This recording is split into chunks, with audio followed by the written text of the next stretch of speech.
I am so glad you convinced me that the family car should be the Defender 110.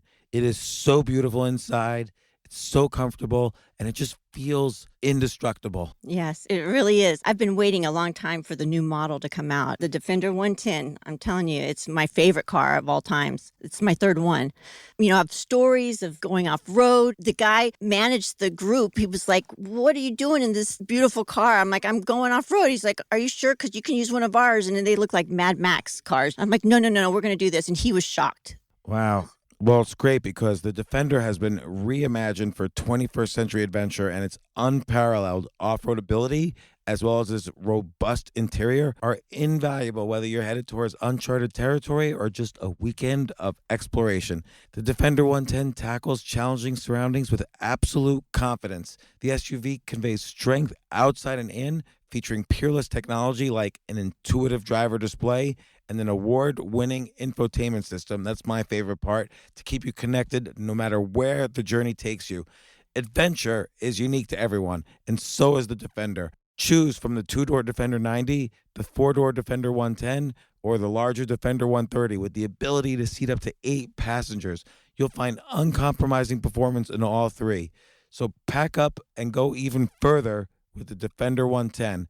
Learn more at LandRoverUSA.com/Defender.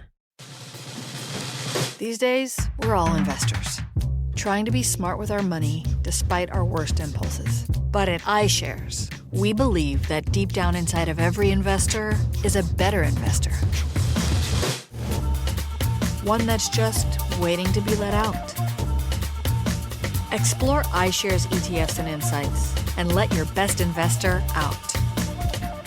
Visit iShares.com for more information.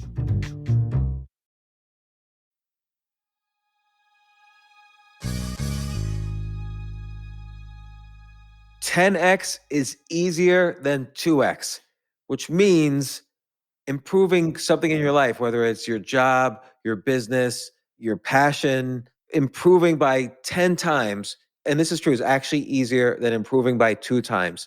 Today, I talk with Dr. Benjamin Hardy, who just wrote the book, 10x is easier than 2x, and he describes the techniques and the reasons why.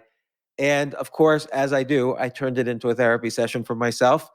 Fascinating discussion. I really agree with his approach. And I know so many people, including myself often, who live in this 2x world where you think, oh, I can't have that kind of goal. It's too much. I can't have this dream. This dream will never come true. It's too much. Benjamin Hardy tells me why I'm wrong in that thinking and why everybody who thinks that way is wrong, and the ways to improve your life and your thinking and your mindset so that you live in the 10x, that you have an approach where you can 10x the quality of the things in your life, particularly the things that you're most passionate about. It's a long intro. 10x is easier than 2x. Here's Dr. Benjamin Hardy. This isn't your average business podcast, and he's not your average host. This is the James Altucher Show.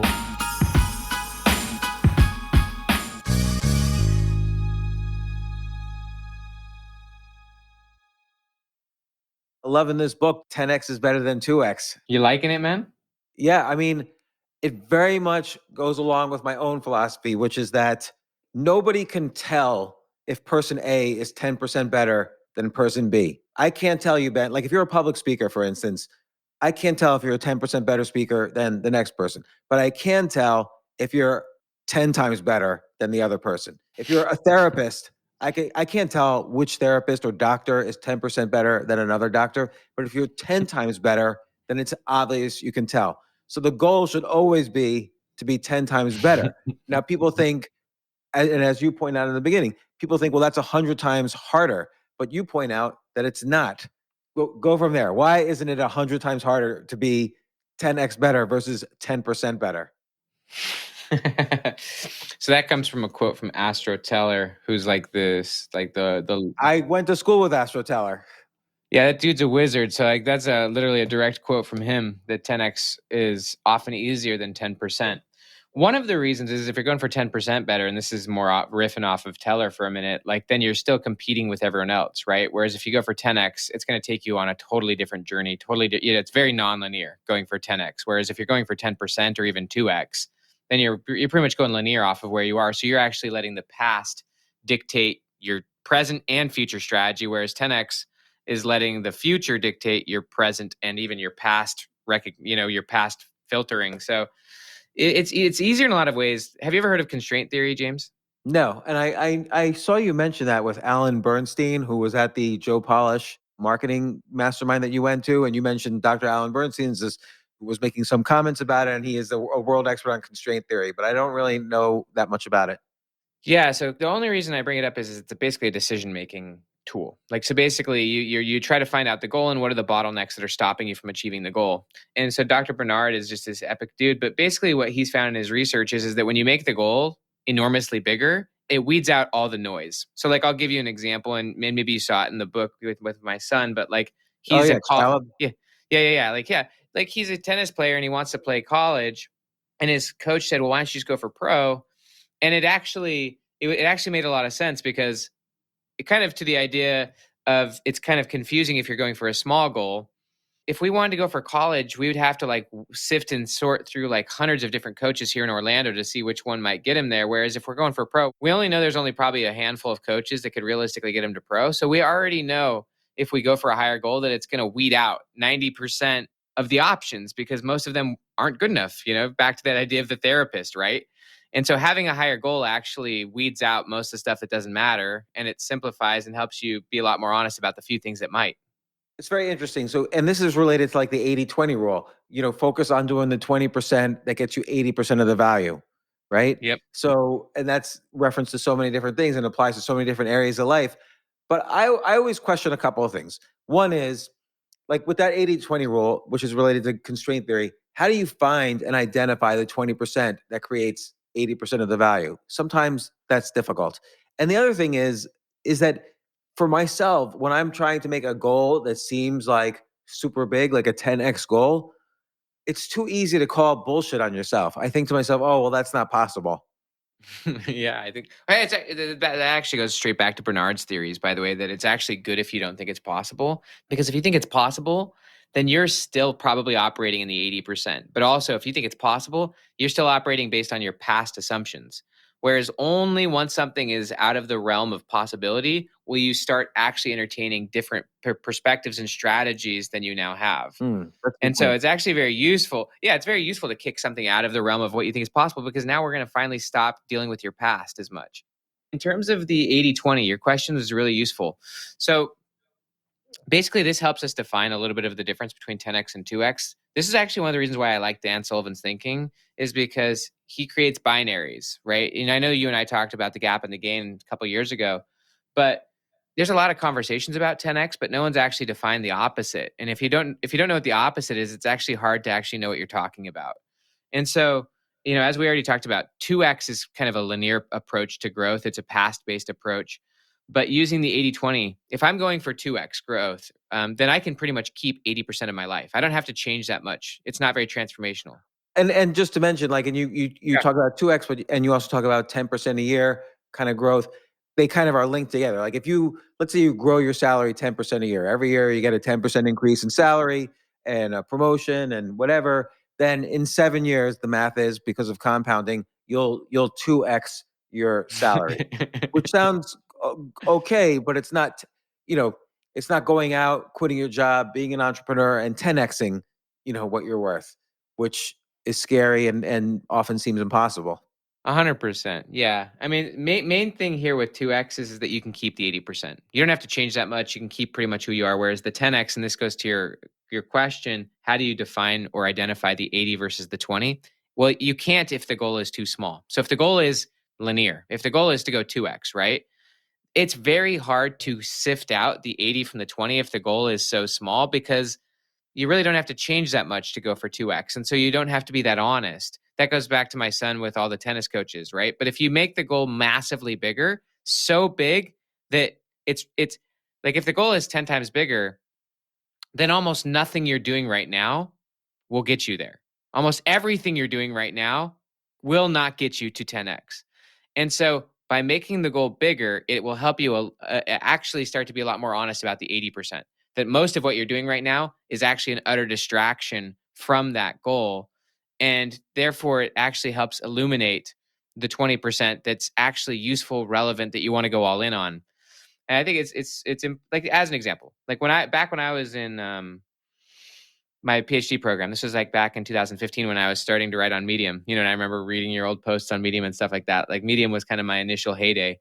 But my goal, call it my 10x, my future self. And by the way, this fits really well with the philosophy of Michelangelo. And we talk about him in the introduction of the book. But the Pope asked him, "What's the secret of the genius behind your David?" And he said, "I took away everything that's not the David." How I look at it is your 10x future self is the David, and your past self is the 80% that you have to strip away and eliminate in order to go all in on the 20% and get 10 times better, which is what gets you to the David.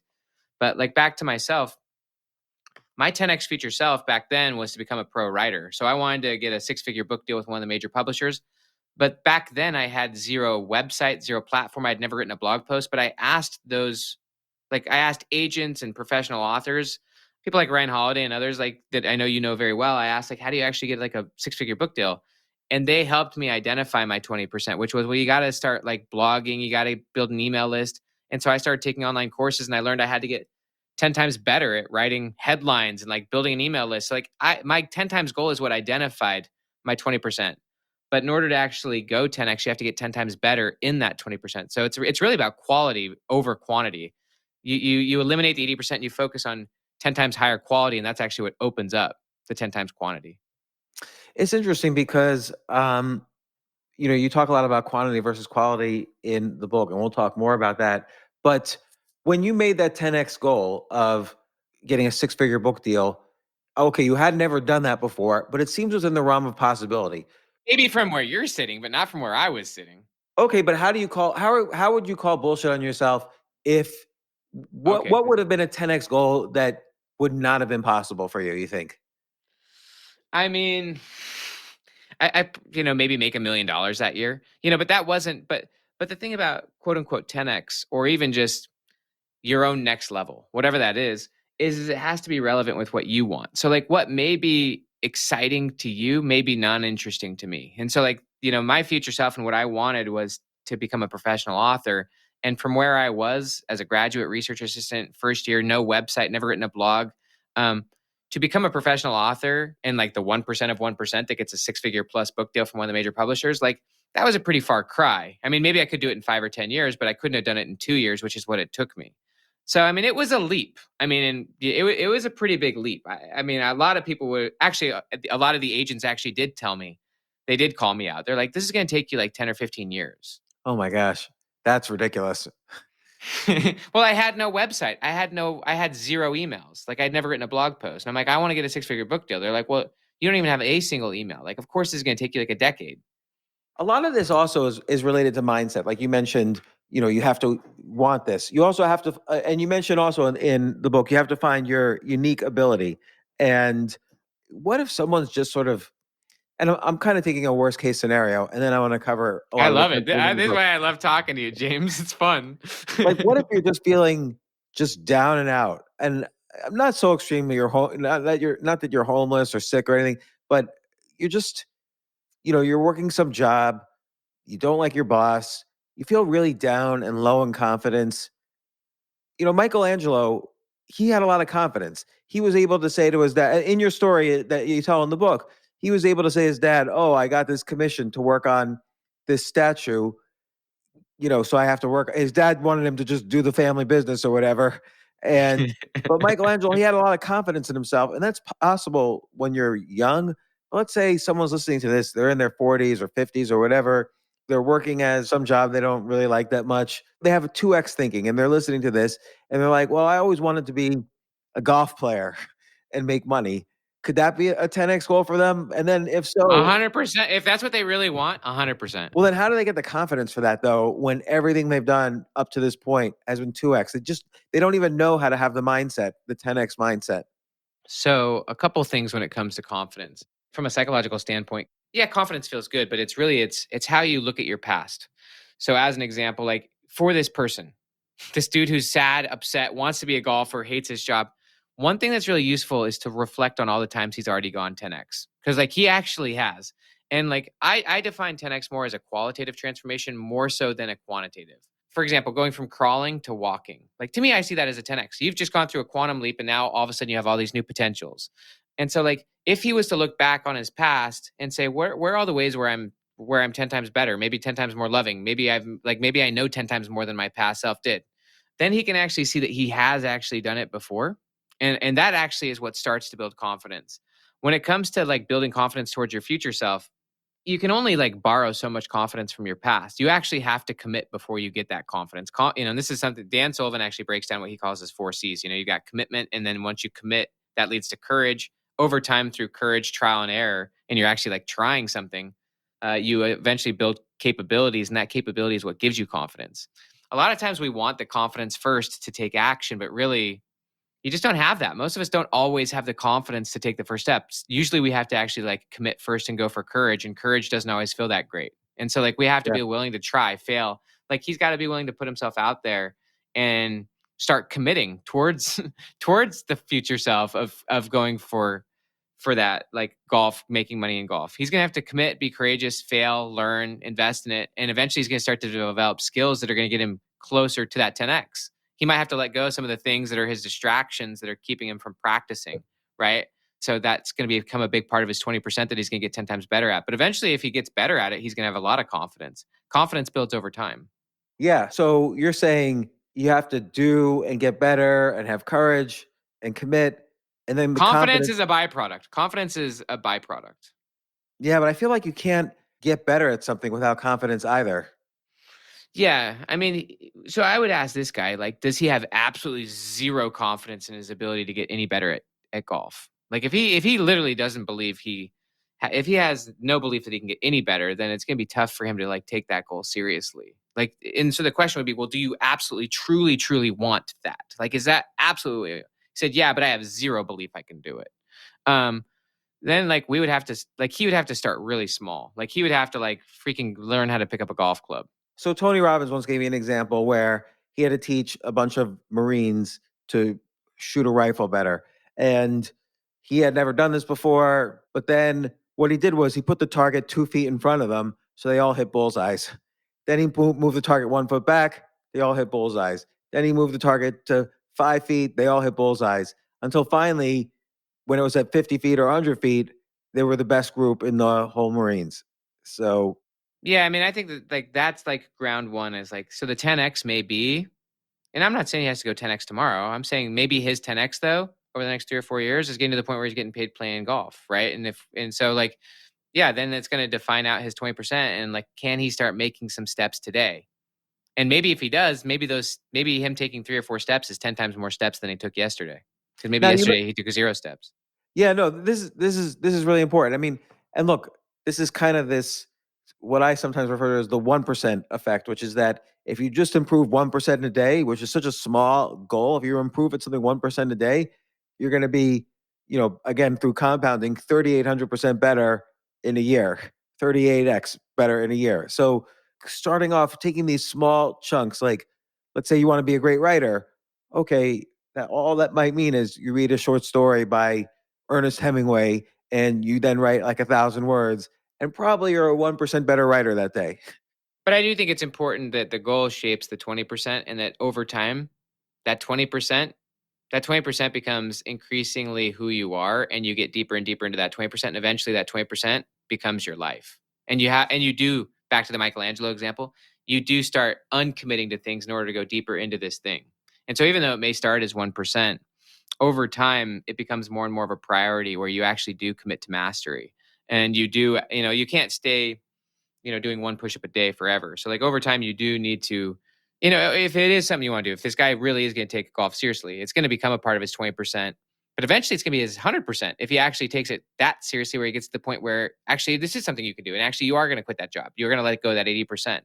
And so eventually it does become your life. If you do got to reach that place of commitment and mastery eventually. I'm not saying you're going to get better 100% every day, but over time, you have to focus on it. It has to become something you actually care about enough to like let go of other things.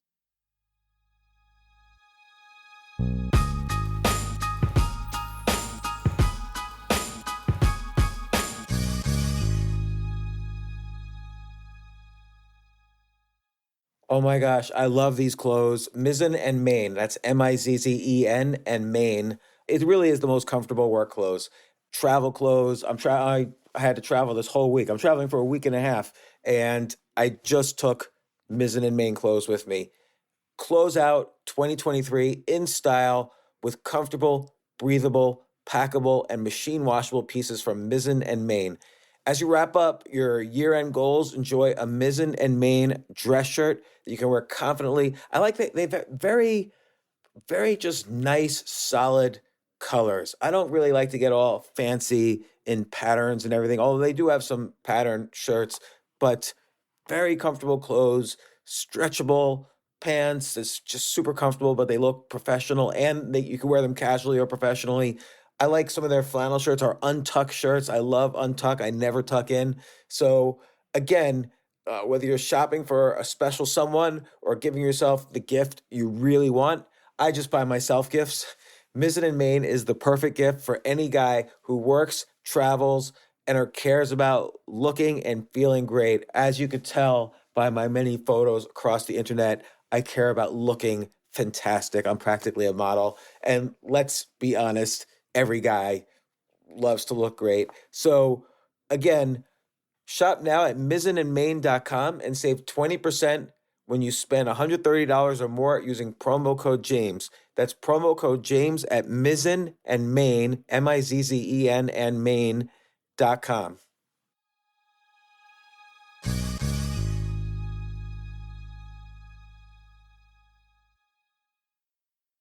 You know what I love about fantasy sports is that even though I'm not going to be a great basketball player or a baseball player or a football player or whatever, I feel like I get to participate and make decisions and use my knowledge of these different leagues to or these different sports to to compete.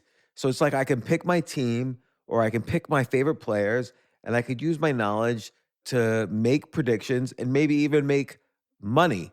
So with the basketball season here, you can now pick combo projections across football and basketball from the Specials League on Prize Picks. This is a league created specifically for combo projections that include two or more players from different sports or leagues. Want to play alongside some of Prize Picks' favorite players like rapper Meek Mill and comedian Andrew Schultz, who's also been a guest on this podcast, and I've been a guest on his? You can now find community plays under the promos tab of the app to view entries for some of the biggest names in the Prize Picks community each week. Look, Prize Picks even offers a reboot policy so that your entries stay in play even if one of your players gets injured. For football and basketball games, if you have a player who exits the game in the first half and does not return in the second, that player is rebooted. Prize Picks is the only daily fantasy sports platform with an injury insurance policy. What? So I love playing it. I love anywhere where I can use analytical ability with my interests to demonstrate some skill and maybe make some money. And I like the game like aspect. I do wish they had chess as a category on prizepicks.com, but I'll settle for what they've got. Maybe I should make my own fantasy chess league. But in any case, I love Prize Picks. Go to prizepicks.com/James. Use code James for a first deposit match up to $100. That's the easiest $100 you're ever going to make. So that's prizepicks.com/James and use code James. Daily fantasy sports made easy.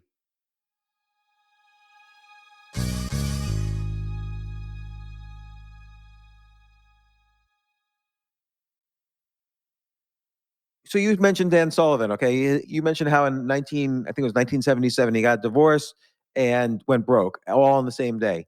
Tell his story of how he I mean, that must also be a big hit on confidence, of course. So not only did he get divorced and go broke, but he probably also lost all his confidence. He just wasn't winning in life. He was a loser at that point. And I've been a loser many times, so I know what it feels like. And it's very hard to kind of climb out of that initial ditch to see. You might only be like 6 feet down in the ditch, but you don't realize that there's an entire world out there because you're so down. Yeah, I mean, one of the things he did, and by the way, from like a trauma standpoint, or like, your past is either an asset or a liability, right? So even for Dan, him going bankrupt and him, getting divorced, yeah, in the moment, man, that's trash. Yeah, you're right. His confidence is shook and shattered. But and if you view it always as a liability, then like that experience, that past is always depleting you. It's always costing you. You're always worse off because that experience happened. Whereas if you can flip it into an asset, then and that takes time. Trust me, post traumatic growth isn't something that's like immediate. But like if you can start to get something out of it and learn from it and realize that you're not the same guy who just made that mistake, I think you do really have to like start like when you're that low with what we're talking about. Yeah, I mean, you do really have to start small. Like you have to start to like, actually see where you've made progress. Like one of the cool components of the research on past self, present self, future self is like obviously one is like turning your past more and more and more into an asset, right? So it's like, I flopped this talk as an example, rather than just being mad at myself, and I can be, but eventually if I want it to be useful, I can start to like say, well, what can I do to be better, right? Like how can I turn that into a positive experience? Even though like in the moment it sucked, how can I turn it into something that's really useful? But also, how can I see that I'm not the same guy? Like I now know better. Now I know things my past self That's didn't know. key. Because you could say to yourself, oh my gosh, I'm going to keep making this mistake every time I go up to do a public talk. No, you're not the same person. Like I think that's like there's a lot of research on that, but like I think that's just a useful insight that you're not even the same person you were at the beginning of this day. Like you now know things your past self didn't even know when you started the day, and it's really useful to continually acknowledge that. And to say like I wouldn't do things the exact same way I would have this morning. Like I'm not mad at my past self. I have empathy for my past self and the choices they were making, but I now understand things from a different perspective, and so I wouldn't do those same things. I'm not mad, I'm empathetic and actually I'm grateful for my past self, but I am different and I would do things different and I can do things different. So maybe tell more stories of like I like the story of Tim Schmidt you tell kind of halfway or 2/3 through the book with his business, how it was kind of just steady, stable, not really moving, but then he, really got this 10x mindset.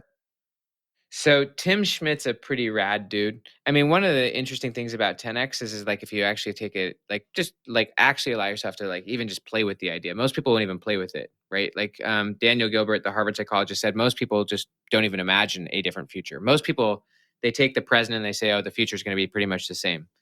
Just like they take the past and say that the past is pretty much the same as the present. So Tim, the only reason I say that is a bigger future is ultimately going to force you to doing something pretty different. He was more of a engineer dude, and he was running a business for like 10 years, very 2x. Like they were almost making no progress. He was also like a micromanager, not a very good leader, admittedly so. Like he didn't trust his people. He was the bottleneck, always doing everything.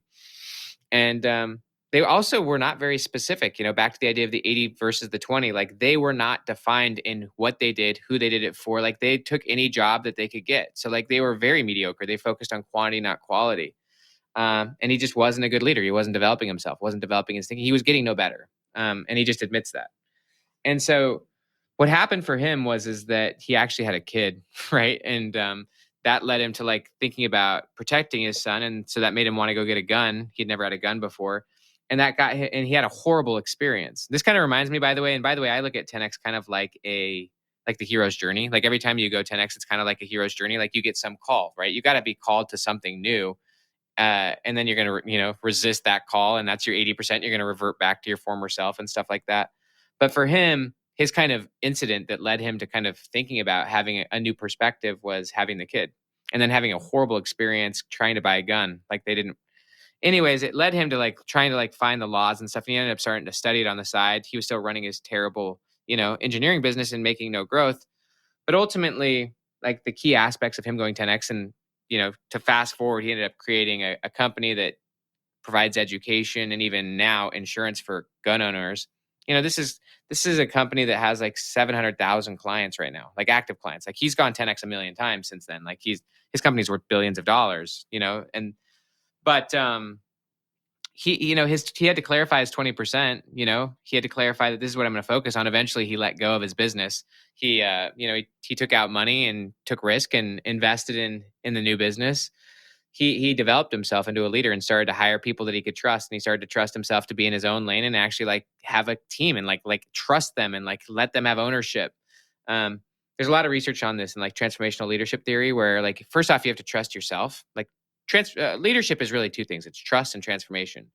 And if you don't trust yourself, then you're not going to like go deep and transform yourself, but you're also not going to trust others to like manage things and like own things rather than you like needing to like hold on to everything and govern it and, essentially like squander things. And so he just developed himself into a massive leader, and he gave massive trust to his people. And then he transformed himself. He just developed himself, got better and better at what he did, learned more and more about how to provide value. Eventually, he focused on quality over quantity too. He raised the prices dramatically. Like there was an episode where they had a ton of clients and they weren't really like, he could tell that like at least half of them were just like not the full right fit. So he literally like tripled the price.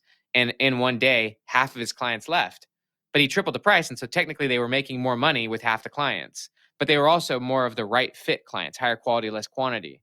And so he just focused on like who he wanted to serve and getting better and better for them.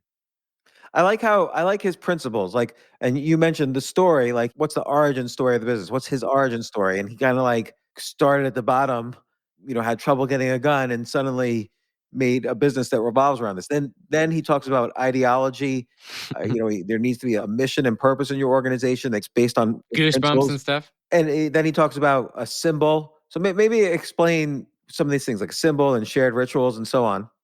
So like these are a lot of like Tim Schmidt's perspectives and principles, which I think are epic as well.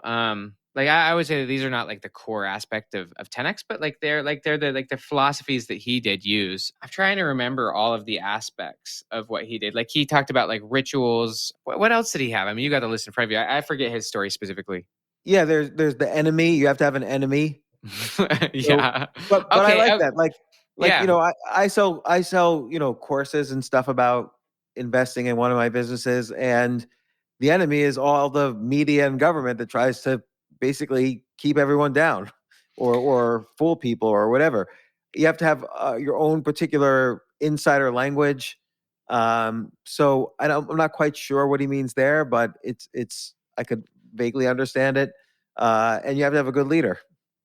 Well, one of the things that he talks about in this that I think is really interesting is he says that like the main things that people are buying from you is he calls it psychographic alignment, which is basically like people are buying belonging, like they're buying community, they're buying culture. So like for example, he has a company that teaches people like gun education and also gets them insurance for like gun protection. And so the main thing like that's stuff that people sort of want, but what they really want is to like be aligned with people who are like them. And so he actually more sells the idea of like community and being around people that you want to be with, and you get all these other things that are useful on top of that. And Yeah, so that's like really powerful. it is like if you think about your like the people who buy your courses, right? Or the people who read your books, like if you focus on like aligning them like psychologically with like your values and principles, that's part of having the enemy, is like showing like these are the bad, like you're starting to get alignment with people, and then helping them build belonging and community with people that they perceive to be like them. That's actually what makes it sticky, and then that actually is what allows the things you're selling to be perceived as valuable. Yeah. So I'm trying to think like, sometimes I do something and I'm almost afraid to 10x it because the thought of failure is too overwhelming. Like if you really want something and you put your all into it and then it just doesn't work, you're going to be left thinking like, what the hell did I just do with the past several years or all that time or whatever? Is that truly how you think about it though? Sometimes. I mean, I would say I'm the sort of person who has unnatural confidence in myself most of the time. Like I I have watch I watch a lot of what you do, and I love it, dude. I have a It's severe case crazy. of Dunning-Kruger bias where I'll just naturally think I'm better than I am until I finally get to where I want to be. So I'm just like an idiot for many years, and then suddenly like I started writing and I know I was really bad. But for 10 years I thought I was great until I finally got a little bit good. And that's after writing every single day, boring all of my friends to tears with all of my writing. They had to read everything. I remember this is like in the 90s. One time I wrote a novel. I had my girlfriend read it, and then I quizzed her about the ending, and she couldn't even remember the ending. And I was just so upset, and she was crying like, "I'm sorry, I can't remember." And I just sucked, but I had this unnatural confidence. But now I think I'm older and maybe I've lost a little bit of that swagger. And so yeah, I think now I have a little bit more. I'm a little bit more familiar with imposter syndrome, which is sort of the opposite of confidence, and I'm a little more familiar with being afraid, fear of launching, because what if it doesn't work? But I actually wonder, why would you say you have more imposter syndrome now than you did in the past? And why would you be more afraid of it not working than it did in the past? I don't know. I guess experience, because I've seen failure, up front and up very close. And I've bounced back from it. I've 10x from it most of the time, but sometimes you just can't. And You don't want to deal with going back to the bottom again or something, or what? right, yeah, I'm afraid. And look, this is not with every aspect of my life. I think I still have a lot of confidence in most things, particularly like things that I have already become an expert in. Like, let's say writing as an example, or other business or podcasting. I feel like I've already, I had a commitment to mastery. It took many years. I've paid my dues, even though I'm not a big believer in the notion of paying dues. And Dunning Kruger bias helped me through the down points where I thought to myself, I'm so great at this. This is just a temporary problem that I'm having right now. And so that gave me an unnatural confidence to 10x. But now I have seen cases where a lot of people who have goals fail at them, and I've seen myself kind of have ups and downs that I wasn't I was sort of lucky that I got out of them, or maybe in some cases I didn't get out of them. It's kind of an interesting question, but like at this point in your life, James, like do you feel called to something? In the past, you felt inspired and very purposeful. Like thinking about Viktor Frankl, right? Viktor Frankl, Man's Search for Meaning. Like, obviously they're in a really hot, like horrid environment, but like the core thing he said was like you need to see some sense of purpose or calling that even gives you reason to have meaning and even shot to believe to move forward. And obviously that's what gave the people the grit and resilience who did survive, the ones who lost that sense of calling, mission, purpose. And so I just wonder, like, do you feel like you even have anything like that right now that's calling you forward, like that gives you a reason to even consider failing and in facing that imposter syndrome? Do you even have that right now, would you say? Yeah, absolutely. And I always make sure I have that in every area of my life. Otherwise, why do something? Because, for instance, why do a podcast if I don't have a real, like a mission, like what I'm trying to do, which is, talking to people like you, talking to people like Richard Branson, what they do, what are the techniques for succeeding, for 10xing their life. And I feel not enough people are talking about this, so people get diluted by the main story, which is the 2x thinking you described. And or just the normal path, which most people think is the natural path, but it isn't. But for instance, I'm about to launch a course about writing. So, write and publish your first book in 30 days is the title of the course, which is almost like a 10x kind of title. Like, first of all, writing a book is a 10x thing, publishing a book is a 10x thing. And I'm saying do it in 30 days. And I'm going to show you exactly how, step by step. But I feel like the course is ready. But I feel in myself, and I've never really felt this before. I'm almost afraid to launch, because what if it just doesn't sell the way I hoped it would? And this is something I feel really strongly about. There's probably nothing I've done in life more than writing, and this is my course about it. And so I really wanted to do well. So, number one, you going 10x the many times you have in the past. I think, is it possible we could agree that you had some sense of purpose that we're talking about, goal that identified to some degree, let's call it a 20% focus, that you eventually focused on, developed some form of mastery, and then you let go of a lot of aspects of your past life to ultimately go all in on that thing and achieve the goal? You've done that. Would you say Oh yeah. you followed that process to some degree a few or many different times? Absolutely. Everything you do. It's interesting. I never really thought about it, but I've written a lot about the process of mastery and success, but I never really thought about it as in terms of subtraction. But you're right. There's huge sacrifice. Everything you're going to master involves some sacrifice. Writing meant that 3 to 4 hours a day or more, I had to sit at a desk and type instead of like hanging out with friends or family, or to be honest, just starting a business and making money. You don't make money the first bunch of years you're writing. Even when you get your 6-figure advance, by the way, you don't make any money. You're going to get it in 4 chunks over 3 years, possibly, and then it's going to be taxed, and your agent's going to take 20% before it's taxed, and it's very hard to make money as a writer. You have to figure out how to. Then you're going to, yeah, it's great to get the 6-figure advance, and that sounds good, but even making what seems like a huge advance, when you really cut and slice it up, it's not as much of a living as people think. I couldn't agree with you more. No, I mean I'm with you on that. I guess here's my kind of point with all of the imposter syndrome and the fear and stuff is this. How I look at it is the 80%, which is your past self. It's all the busyness. I actually look at it as it's security.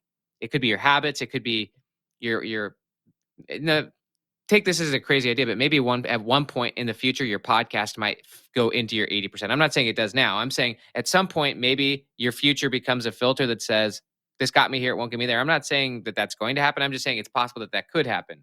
That's just hypothetical. Yeah, I understand. But all I'm saying is the 80%, whatever you're holding on to, could be beliefs, friends, situations, behaviors, even just ways in which you make money. That's your security blankets that you turn to when you don't want to face the freedom of your future self and the freedom of what you want, that calling of, in this case, it could be launching this course and helping people write, right? Like maybe that fits in your 20%, maybe not. Maybe it's honestly an 80% pet project. I don't think it is, because I think that you really are serious about this.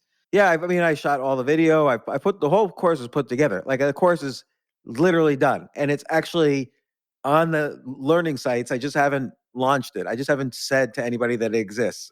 Well, you're telling everyone right now, which is pretty awesome. I think it's great. Like it really will. I'm not trying to advertise either. It sounds like I'm making an advertisement. It literally will make you write a book, a good quality book in 30 days. But like the way I would launch something is I'd write an article about it and do a podcast about it and go on other people's podcasts and so on. And I'm just somehow I'm just afraid to make that leap. Well, let's talk about this. Do you want this thing to be bigger than courses you've launched in the past? Like, what's your actual goal for this course? What's your hope for? What's your plan? Okay, sweet. So you want this to be a 10x course? Yeah. Awesome. So like, as an example, let's just say you do launch it at some point and you get some great result or some low result, right?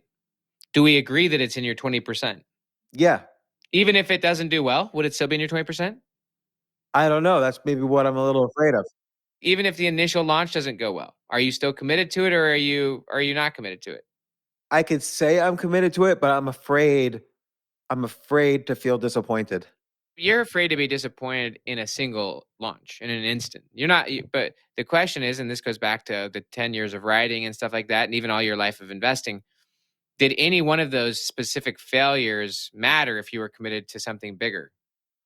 No, you're right. And it's like the guy who plays golf or your son who plays tennis. If he loses one tournament in tennis, he might be disappointed the next day. He might cry himself to sleep that night or whatever. But 3 days later, he's back on the court exercising harder than ever.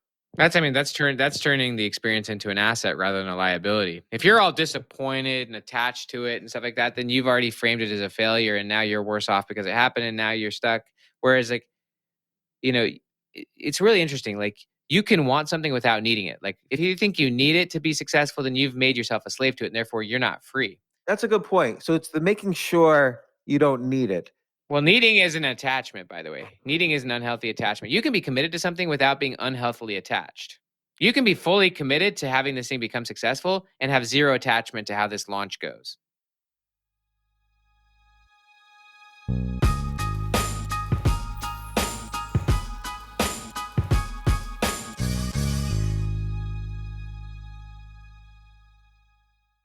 Small business owners are savvy and know how to get maximum value from their monthly business purchases.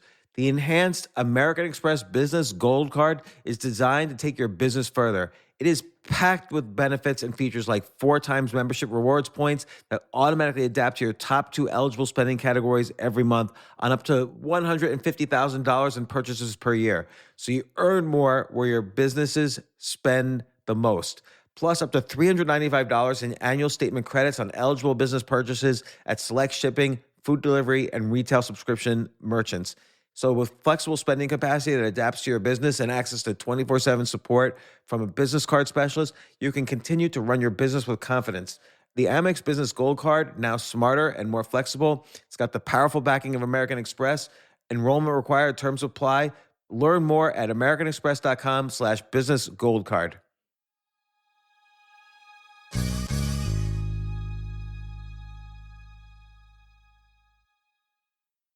The future of learning is definitely online. Like, it's such BS that you have to spend $200,000 or take $200,000 in loans and go to some fancy school when it's useless. It doesn't guarantee you a job. Most employers, including me, do not care about degrees or grades or anything like that. We want to care that you love what you're doing, that you know what you're doing, in some cases that you have experience or that you're willing to learn. But people in general love learning and are curious. Like, the key to success is curiosity. And I think masterclass.com is the perfect model for online learning. I'm really happy they're sponsoring this episode. If you're going to give a gift, give the gift of learning. Masterclass makes a meaningful gift this season for you and anyone on your list, because both of you can learn from the best to become your best, from leadership to effective communication to cooking.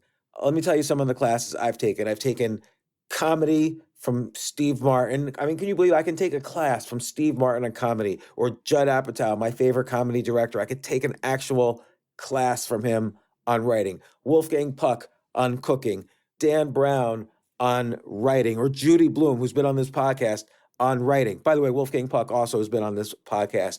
It's such a pleasure. I try to take classes all the time from masterclass.com.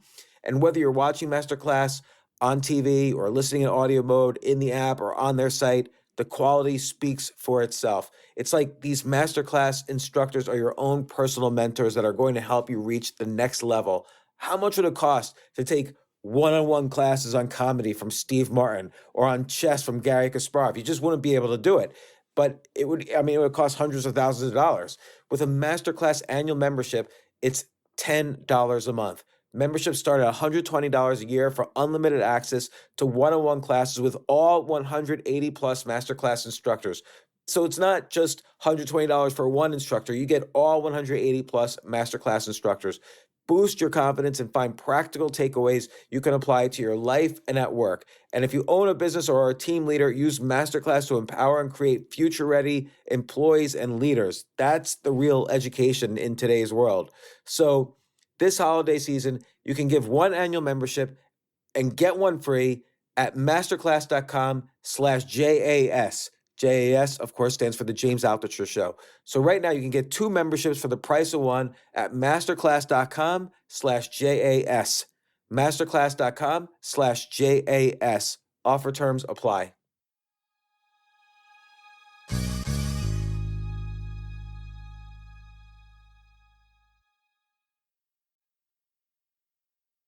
So you wanted to have a six-figure advance on a book, and a little bit that, like, money is related to necessity, right? And it's related to freedom. So to some extent, well, I guess what you have to do is make sure you don't need it for the money in order to get it. So you had to have like other jobs and Here's what it was in my case. Is in my case, I was a graduate student making $12,000 per year. yeah. So I was making $1,000 a month. I was making no money, and we had recently become foster parents of 3 kids, and so money was becoming more of a relevant concept to my future than it was, what got me here. In the past, it was like, well, I just want to get into the grad program. I was not caring about money. Like, that was not a relevant factor. But with that situation then, and also with my values and kind of what mattered to me at that point, it was a factor. It did matter to me. And so, but I also wanted to do what I loved. And so I factored all those things in, and that's what shaped my process, or you call it your deliberate practice. But I mean, yeah, so I mean, it was a part of the factor, but that doesn't mean that money has to be a part of my 10X now. It can be, and it can be the only thing. Like, if that's what I want, that could be the core factor, but it doesn't have to be. even if it is connected to something you need, you kind of have to give up the need and focus on the want. Well, the truth is I didn't need it. Like, I could have still stayed in my grad program, and I could have racked up some debt, and then I could have become a consultant like other people who got PhDs in organizational psychology. Like, I didn't need to become a professional writer. I certainly didn't need a 6-figure book deal. I wanted those things. Like, Yeah. I could have found ways to get money in different ways. I could have taken on more student debt, So, like, it's not like I needed a 6-figure book deal. I wanted it. But it did, you're right. By getting it, it would create more of the freedoms I wanted, which is now I can let go of the university position, which I pretty much did. Now that I was a professor, but like, I didn't have any jobs. Like, the money, yeah, although not as much as people think, as you said, it still afforded me the freedom to just write the book and not need to think about money. And so that freedom created space, time, and I was doing what I wanted, and I did feel like I could provide for my family in the way I wanted to. So the want, which was the money, created the freedoms that are the freedoms I personally wanted. Sometimes in order to do the 10x, you need the freedoms as well. Explain. Like, for instance, needing is an attachment, like you said. So you need freedom from these attachments. So it's much easier to focus on, let's say, building a business, writing a book, being a stand-up comic, being a golf pro, or if you don't need the money, or if you don't need to spend 20 hours a day with your social relationships. I don't know if you need a lot of those things though. Like as an example, like if I have, this guy who we were talking about, the golf guy, right? He's got a job, he's got a family, so he's not going to just bail on his family to go to the golf because the family actually is a higher priority. But the golf really matters, and so he's not going to bail on the job, but he is going to let go of some aspects of his 80%, right? Maybe it's distractions, maybe it's certain friends, and he's still going to go to work because he values that.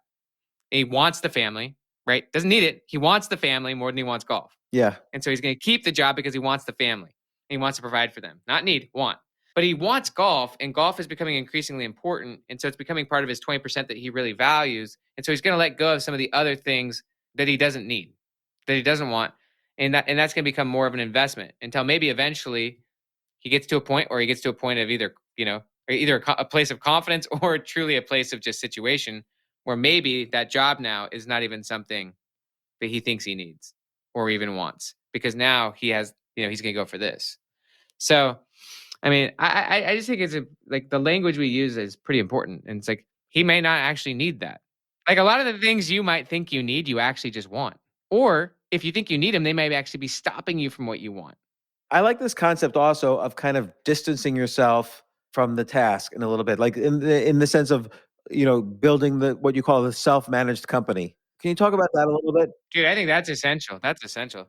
Yeah, there's like a classic Dan Sullivan concept, but like there's like so much psychological research to back it up.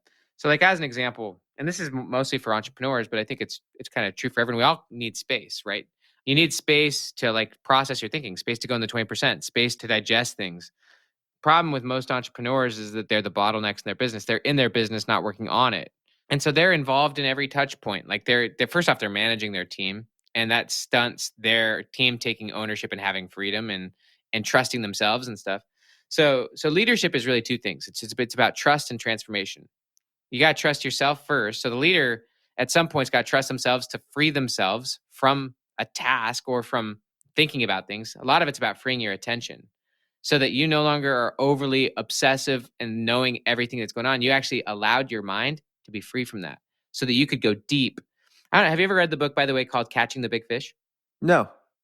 So it's a phenomenal book, Catching the Big Fish, and it's all about consciousness and about how consciousness and creativity are like the ocean. And if you're at the surface, what that means is that all you can see is the small fish up at the top.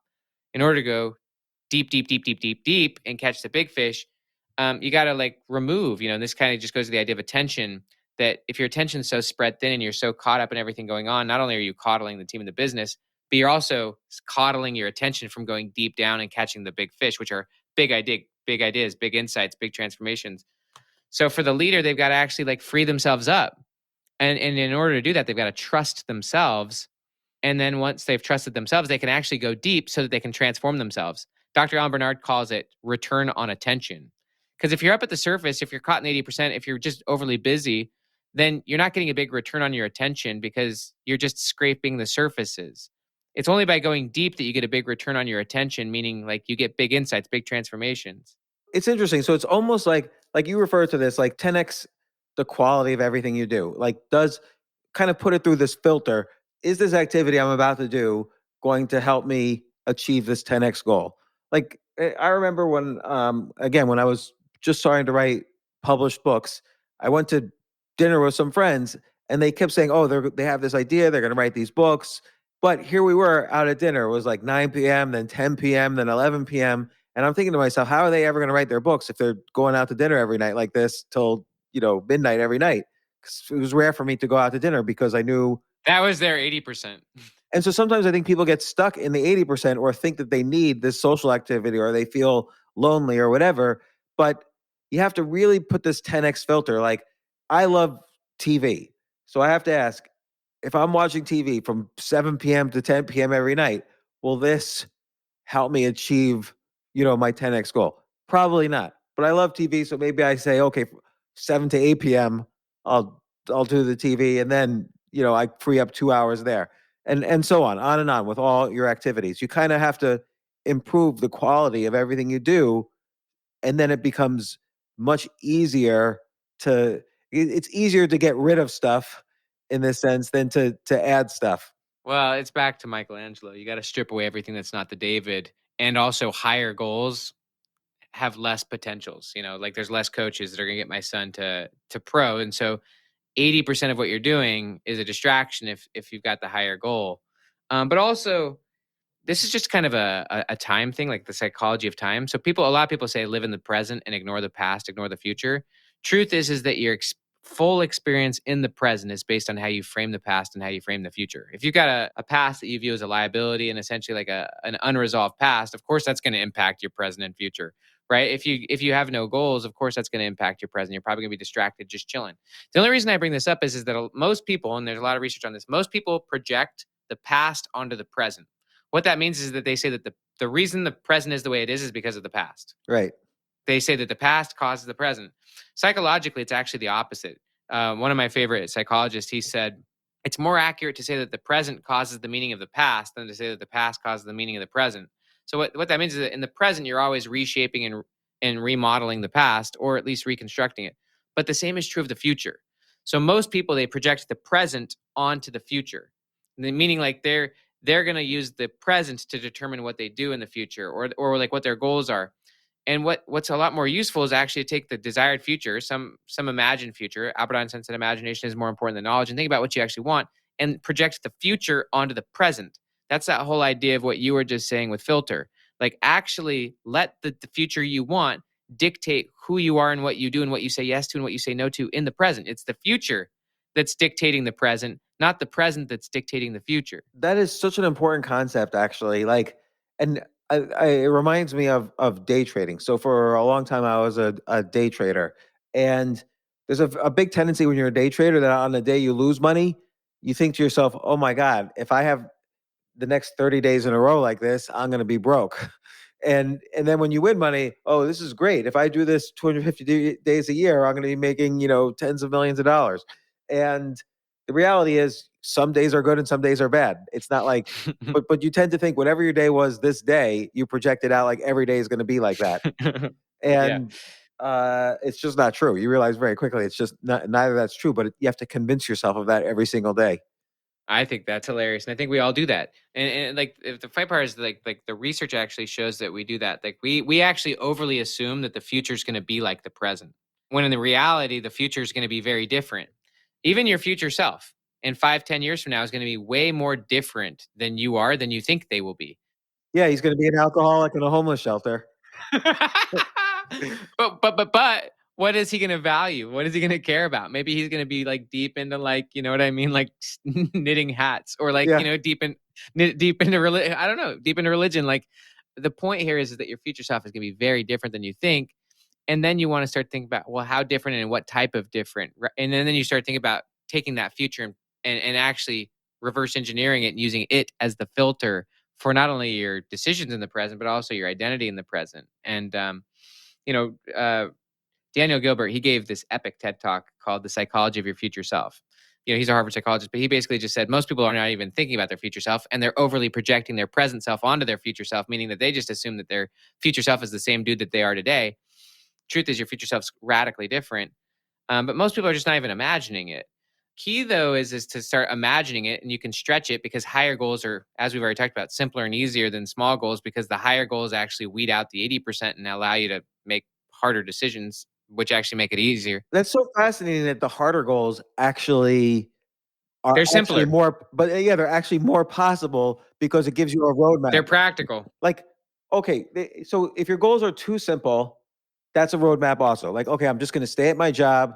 I'm going to do well every day. I'm going to show up to work, and I'm going to get a 5 to 10% raise every year. So that's a simple roadmap. But the other roadmap what you just described, the 10x roadmap, is kind of just as simple or more simple, because like if I wanted to be 15% better every year, I might not even know what that means. But to be 10x better at something, to master something, it means, like you say in the book and like you said on this podcast, you have to do things very different than the way you're doing things now. And so it actually then restrict, okay, if I watch 3 hours of Netflix, clearly that is not on the path to tennis mastery. If I'm also taking, I also love playing the piano too. Well, that might not help you become a master at tennis. So that's eliminated. So it actually really does give a good, the higher, the more difficult the goal. If I want to make 10 million a year instead of 1 million a year in revenues in my business, it's very clear then you need to either raise prices or have more customers, and will watching the Netflix or going on a road trip every weekend to an amusement park, that's probably not going to help you 10x your revenue. So it gives you a pretty clear roadmap.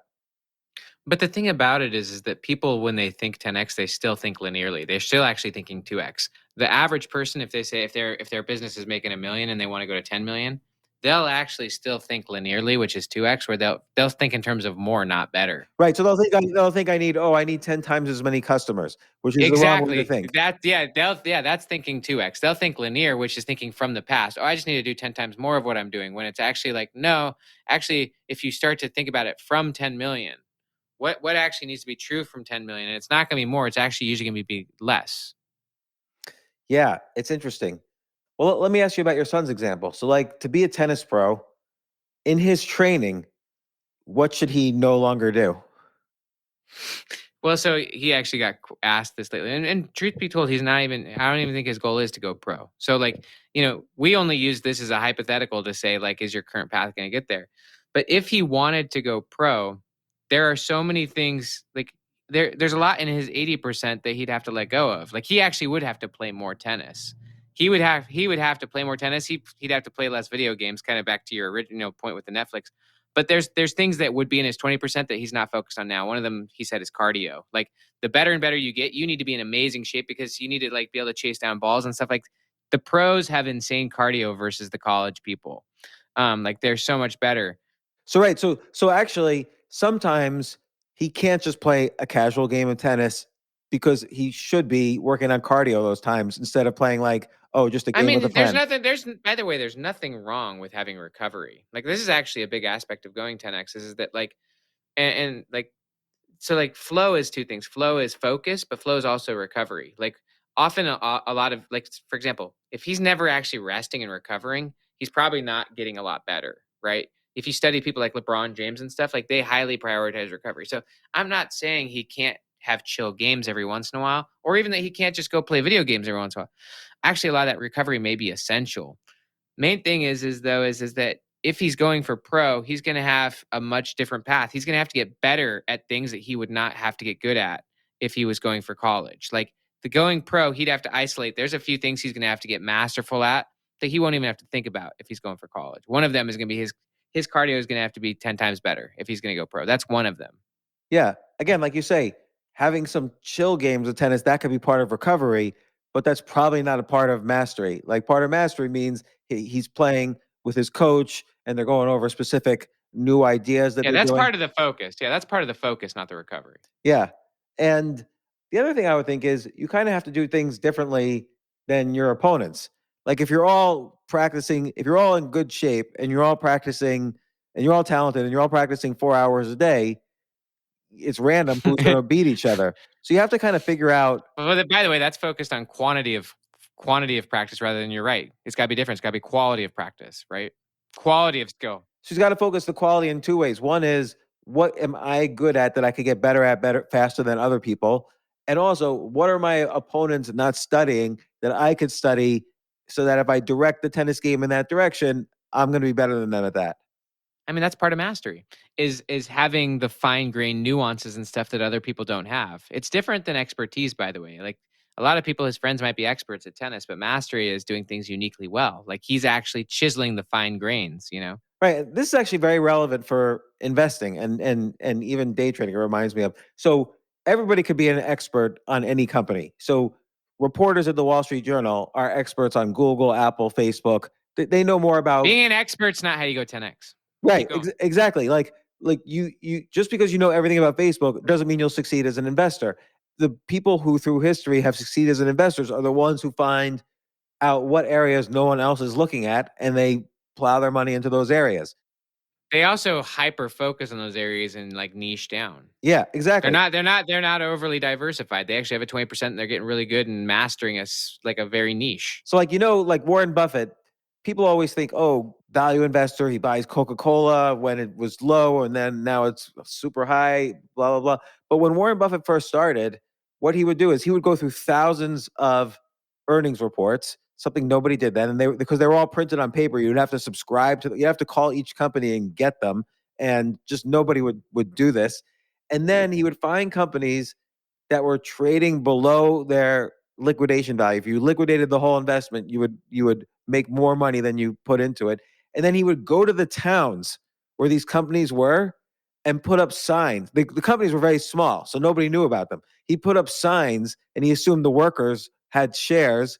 So he put up signs all over town saying, if you own shares of this company, I'll buy them from you. And he would stay in a hotel. He would tell people what hotel he was at, and then he'd buy all the shares he could.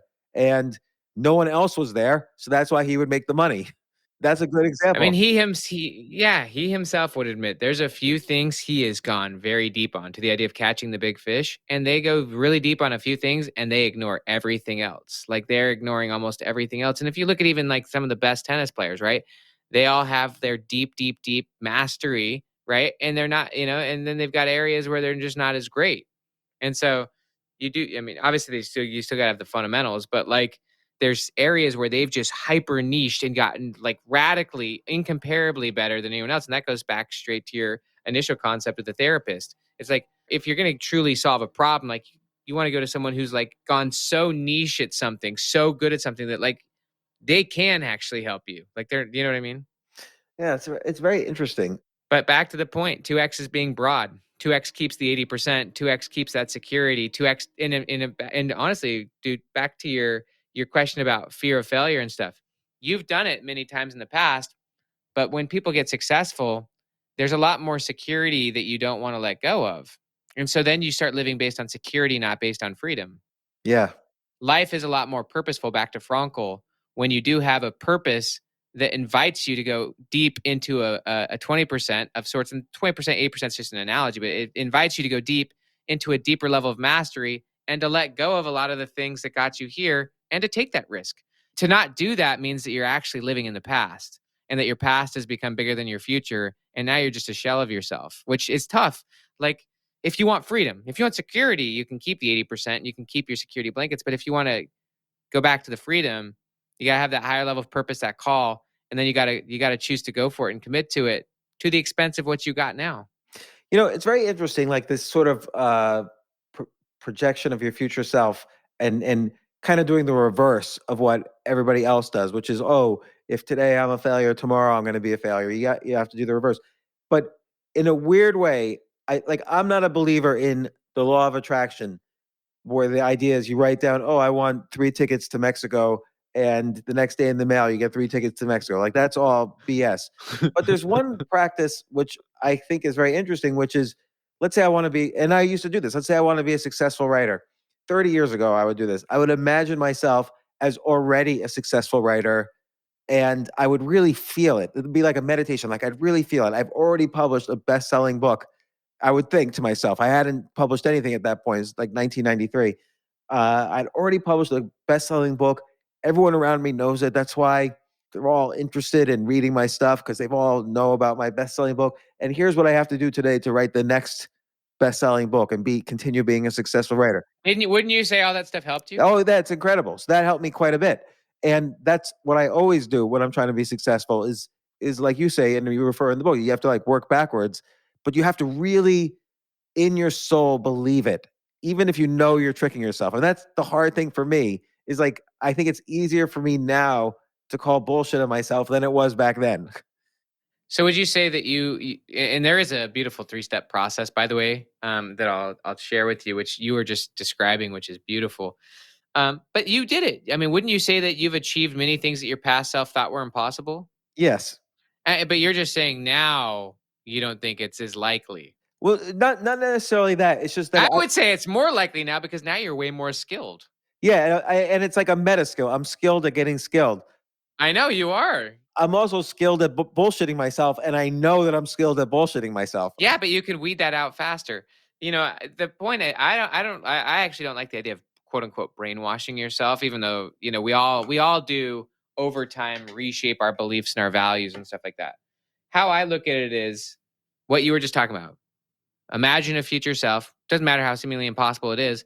And you do have to think about it. Like as you're describing, you were visualizing it, but also feeling. So like the 3-step model is you go from thinking to feeling to knowing. Mm. And this is where thinking about it's the first part that most people don't even imagine their future self or imagine what it would be like, let alone getting to the feeling stage that you were describing. And so stage 1 is honestly imagination and thinking about it and actually entertaining what you would want and actually playing with that idea in your mind, thinking about it. It's like the idea that thoughts become things, but emotionally, usually we resist that because it just feels too far away. That's where I don't believe it. It doesn't feel right, doesn't feel. And so a big part of it, honestly, is getting to a place, first off, gratitude. Obviously, gratitude helps, future-based gratitude and stuff. But a lot of it is actually allowing yourself to be okay with you actually could have that. Allowing yourself, because rather than just emotionally rejecting it entirely and saying that, there's no way, I'm a loser, I don't deserve that, or blah, blah, blah. Or that's just there's all those negative emotions, and those emotions say more about you than they say about the task. They just say how you feel about the task. Yeah. Or they say, but you want to actually just like you would, at some point you allowed yourself to buy the house you have. Maybe your past self would have not thought that was reasonable, but at some point you just allowed yourself that decision. Maybe you allow yourself to, to do whatever it is you allow yourself to do. And so part of that feeling is you're imagining it, and then you actually allow yourself to say, I'm actually okay with that. You actually soften the emotions and start to allow yourself to feel okay, and maybe even accept that it's okay. Acceptance that I'm okay with this. I actually feel good about this. I don't have to make myself feel trashy about this. I actually feel good about this. And then the lower stage is the knowing stage. One of my favorite quotes from Stephen Covey, he said, to know and not do is to really not know. So you want to get to a place of knowing, and I know that and you probably got there with your writing and in the achievement of various goals, where you got to a place where you knew that you could have it. You knew you could go get it, and that you were going to take the actions. Even if there wasn't a huge amount of evidence, you got to that place of knowing, and maybe you built that through evidence, through that confidence. But I like the quote from Florence Shin. She's kind of this mystic writer, but she says, faith knows it has already received and acts accordingly. And I do think that it's important to get to that level where you do feel you're at that place of knowing. It's not to say you're overly attached, right? It's just this place of this is who I am. This is what I'm going to go for. And I'm not really that worried about what anyone else thinks about it anymore. I'm just going to go for this. This is who I am. It's almost like a point of no return psychologically, where you're going to go for it, and it would actually be more painful not to. And you really don't care if it fumbles or blunders. And you also have stopped worrying about what other people think. And I actually think that imposter syndrome is mostly the fear of what other people think. Absolutely. Yeah. And so you really stop worrying about that. And that goes straight back to removing everything that's not the David and getting back to intrinsic motivation and doing what you want, which is freedom. All of those things, the imposter syndrome, fear of failure, those are based on need, not want, and they're slavery tools. They're the things that own you because you're not free of those things. And so you got to strip those things away and be free of them and go for what you want. It's very true. I mean, I'm thinking of one very classic case of imposter syndrome in another area of my life that I'm thinking of right now. And I do care what people think of me. I think people are looking at this and saying, this is ridiculous. Why is this guy there? I think you're awesome. And what's funny is you don't know what other people think about you, man. No, it's true. So the case I'm thinking of is there's this. So as my listeners know, I'm really into playing chess. And that's a big goal of mine, is to get back to where I was. Is that a 10X for you, man? It is a 10X for me. I mean, I love so it. I was a chess master in the 90s, and I didn't even know that about you. Yeah, and I was playing in tournaments. I was New Jersey junior champion and whatever. So then I came back to it 25 years later. I stopped for 25 years, and I want to get back to where I was, or even better. You could get better, dude. You could get way better. I know that sounds ridiculous. You could get better, but obviously it would have to be a priority enough to let go of other things. Yeah, no, it's been a priority. I have a coach. I study every day. I've started playing in tournaments again. 100% of people, except for my coach and a few others, say there is no way I can do this. I'm older. The kids are smarter and sharper and whatever. But whatever, all this is happening, and then so the biggest, most famous chess magazine in the world asked me to write articles for them, and so my article appears every month or quarter whenever the magazine comes out, and every other writer is like a former world champion of chess or like a super grandmaster, like people who were famous when I was a kid are writing great articles, and then there's my article. And I totally feel imposter syndrome. Although one, grandmaster of chess told me, "No, you forget, you're the grandmaster of writing. They're not writers, and that's why the magazine wants you to write there." And so, but it's definitely, there's imposter syndrome every single time. I can't even like open the magazine when I get it and read my own article because I feel like, oh my god, it's right next to this world champions article. So there's two thoughts here. One is I love the quote, you don't see the outside world, you only see your own reaction to it. Yeah, So like you see your reaction to the article, which is, oh, I feel imposter syndrome, I feel like a loser. That doesn't mean that that's other people's reaction, but it's good to study your own reactions. Second thing though is this. We've talked a lot about how people project the present onto the future, right? And like they assume that their future's not going to be any different. But the same thing is true of the past. We project the past onto the present. And we do that so much so that we don't realize how much we're different from our past self. Truth is, like you're probably quite different from your past self, even like 3, 6 months ago. You're probably a lot better at chess than you think you are because you still might be overly projecting your past onto the present and thinking that you're actually the same chess player you were 3, 6 months ago. That goes back kind of gap and gain. Like my guess is you're actually a lot better at chess right now than you think you are because you might be overly identifying with your past self 3, 6, 12 months ago. yeah, that's definitely true because you learn something, and this holds, I think, for every area. You learn something, and it usually takes 6 to 12 months before what you learn today is really absorbed into how you function, later. Like you don't learn something and immediately apply it. Like when your son learns a new way to serve the ball, he doesn't immediately like serve perfectly every game. He has to now learn to really integrate this new method into his play. So it's probably true that my play doesn't reflect my knowledge. But then I'm also aware that everybody always thinks they're better than they are at almost everything. So I'm more aware of my Dunning-Kruger bias. I would say in your case, given the radical imposter syndrome, that you probably think you're worse than you are. Yeah, that could be. You know what I mean? In this context, with who you're kind of worried about their thoughts, you're probably radically devaluing where you're at. And I'm not saying that you're a grandmaster. Right, no. I'm not saying dilute yourself. I'm just saying, like, yeah, I would just say it's easy. Like one of the aspects of integration is even on a daily basis, you can say, how am I a different chess player than I was at the beginning of the day? Even if you didn't play chess, chances are some of the things settled and you actually maybe had some insight that like you actually are better at chess than you were 24 hours ago, even if you didn't play. But maybe you're not. But part of getting better is actually trying to think about and recognize how you might be. Certainly how much better you were than you were a month ago. And rather than just not even thinking about it, you actually define how you're different and better than you were a month ago. And you maybe all you guys do is grab the journal and just write out a list of bullet points, similar to like your 10 ideas in the morning. It's like, well, what are 10 ways that I'm actually a different chess player than I was a month ago? And after you lay those things out, I know this move better. I see this angle better. I've got this model. Like then you actually, that is the process of integrating it where you're like, oh, I can see the distance between my current and my past self.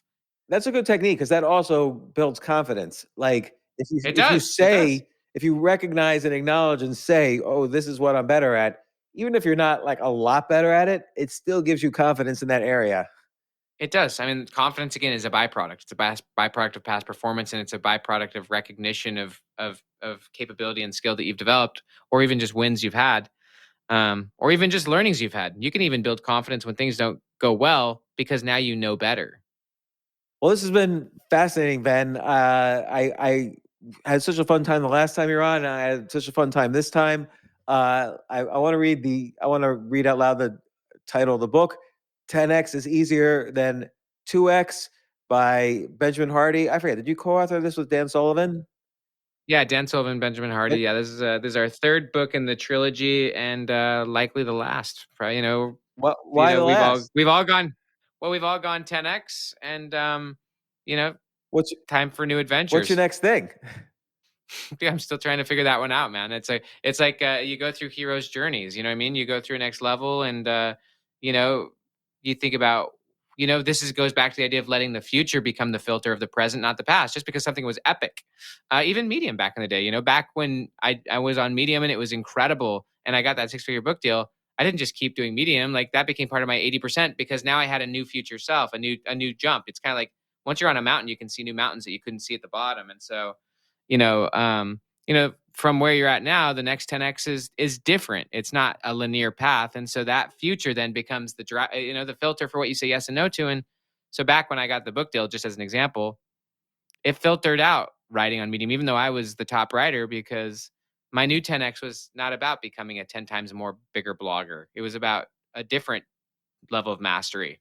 And so, same thing is kind of happening here, where it's like we've done a lot of things. My books have pretty much reached 1 million copies, and like I've gone through a lot of growth. But now, from where I'm at now, and this just goes to the idea that your future self is different than your current self.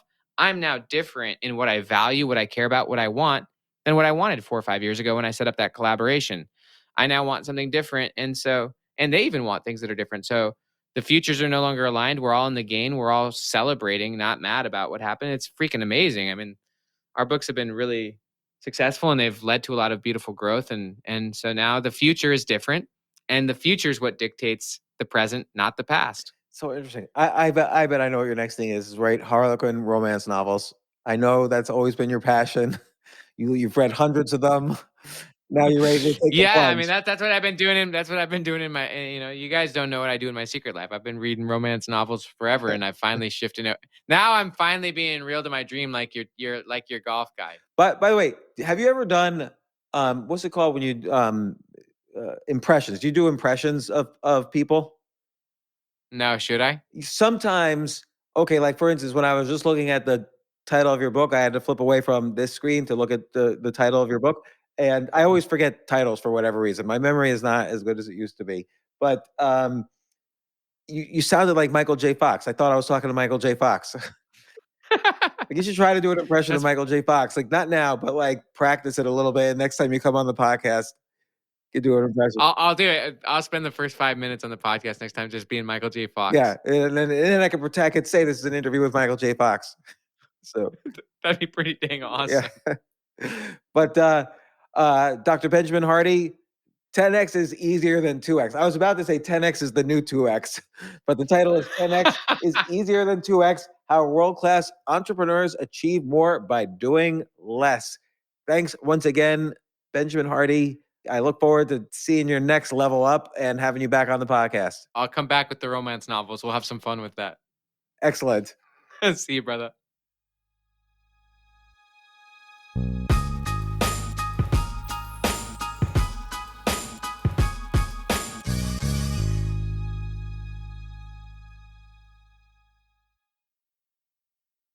Entresto, sacubitril valsartan tablets, is the #1 heart failure brand prescribed by cardiologists and has helped over 1 million people with heart failure.